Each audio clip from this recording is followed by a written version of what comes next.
Back again, this time with a video response to the TheGebs24's top 5 Western RPGs video. Now, I know she put that video out a while back, but this was actually harder than I thought to pick 5. So I've put a lot of thought into this, and the 5 I've got, I'm pretty happy with. There's a few that were, especially number 3, that I could have swapped out for, but these are the 5 I'm going with. These are the 5 that I played the most, I'd probably say, and also the 5 that have had the biggest effect on me gameplay wise. So let's get straight into it, guys. Number 5, Fable. This is probably one of the first RPGs I ever played. It's a basic RPG, that, don't get me wrong. There's no sort of stats where you've just got 3 parts where you can put it on and grow your character and evolve your character, and you've got your good and evil choices. So, although it's a very basic RPG, it's also one of the very first ones I played and completed. Well, not completed, because I didn't complete it the first time around. I have completed it recently, but it's one of the first ones I played a hell of a lot. I put a lot of hours into this and did all the side missions and that sort of thing, and I think it spawned a really, really good series of games. I mean, I'm even a fan of Fable 3. Now, not many people are, but I actually like the game. I like Fable 2 and I like Fable 3. The reason those 2 aren't at number 5, even though they are slightly better in my opinion, is just because this is where it all started, and I think this is warranted with a place at number 5. Number 4 is a game which again has spawned a trilogy, and I had so much fun with this game. This was the only one. And this and my number 1 pick was the only one that I was definite of. It was the other 3 that were causing me issues, and that is Mass Effect. This game is fantastic. The fact that every decision you make in this game affects the outcome of the game. Not only that game, the next game and the game after. BioWare and Microsoft Studios put so much effort into these games that they are phenomenal, and the fact that it spawned 2 and 3 came out on the PS3, I believe. PS3, where they asked you questions if you hadn't played number 1 first to get an idea of where number 1's decisions would have took you. But I absolutely love this game. Although it's slow and monotonous to a degree, because you have to speak to pretty much everyone, and if you don't love RPGs, this isn't definitely not the game for you, because of the way the story plays out. You have to watch every cutscene. There's no choice, because you are fully immersed in this world as Commander Shepard. And again, I have sunk many hours into this game. I've put a couple of playthroughs on it, so I've got the good and evil side, and I love every bit of it. In fact, I'm genuinely considering doing a full playthrough of Mass Effect 1, 2 and 3 again very, very soon. Number 3, this was a bit tricky for me. The game in question, I lost probably 2 years of my life playing solidly every night. I don't actually own a physical copy of it. It's all downloaded, because I've always gone that way for this particular genre. The game in question is World of Warcraft. Now,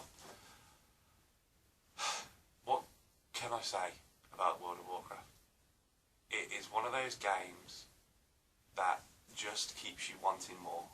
You get addicted to it. You are literally addicted to this game. You cannot get away from it. I mean, I remember I used to sit there, like kids used to go to bed, I used to sit there at 9 o'clock at night thinking, oh, I've got work tomorrow, I'll be alright, I'll play for a couple of hours. It's like 3 AM and I'm still sat there questing or grinding or raiding or it's just addictive, and it's such a good game. The early World of Warcraft was very good when you had to actually think about the quests you're on. You had to use stuff like Fatbot and Wildhead if you got really stuck. They kind of made it a bit easier with some updates. Blizzard kind of took it in a really weird direction where it came up on your map and you could see where the answers to the questions were, where the answers to the quests were, and where you had to go. So it got really easy, and I know why they did it. They kind of did it to bring new players in, players that weren't really fully immersed in the world.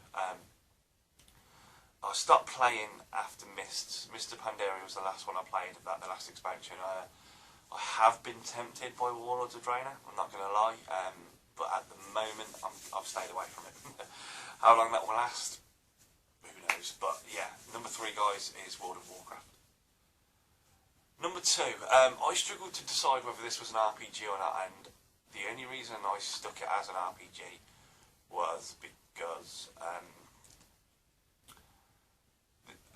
was basically because Wikipedia said it was. We all know Wikipedia doesn't lie. And also because you have to level your character and you can do different builds each time, then I can see where it is an RPG. It's just that the rest of the series isn't an RPG.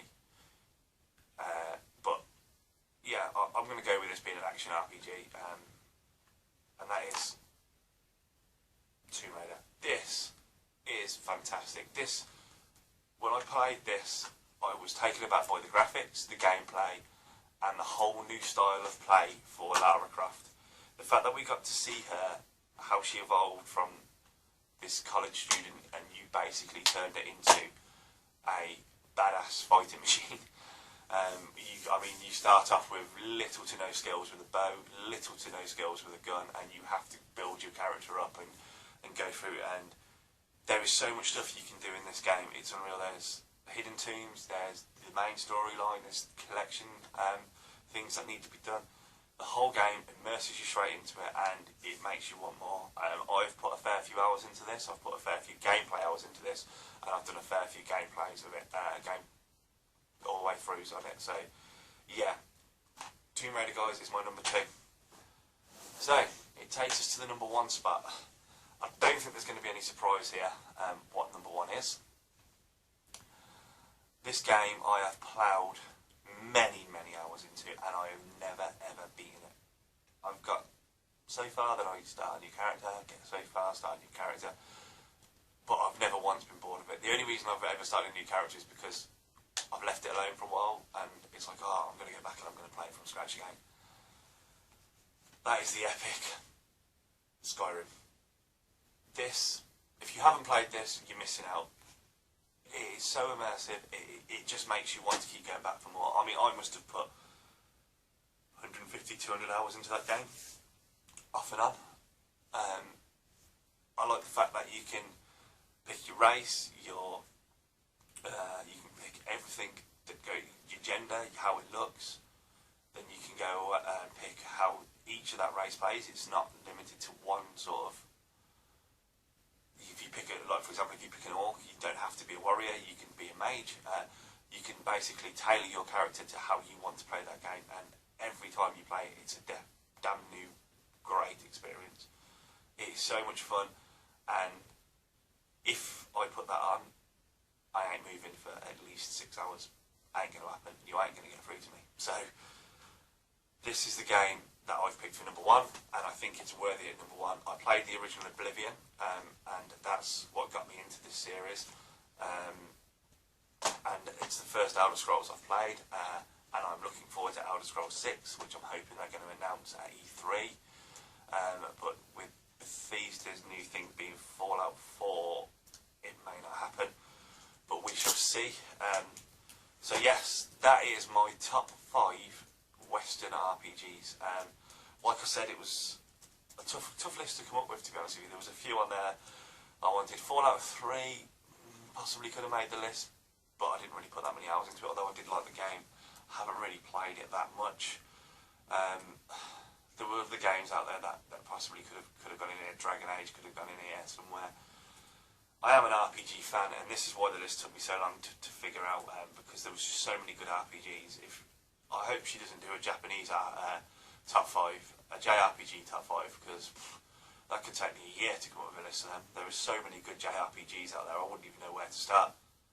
So, I'll put a link to the original video in the description below, and a link to the TheGebs channel. I'm pretty sure you all know her. I'm pretty sure everyone on my subscription list know who she is. She does some fantastic videos, games we never knew, that sort of thing. She's a fantastic YouTuber, and yeah, that's it for now, guys. Take care.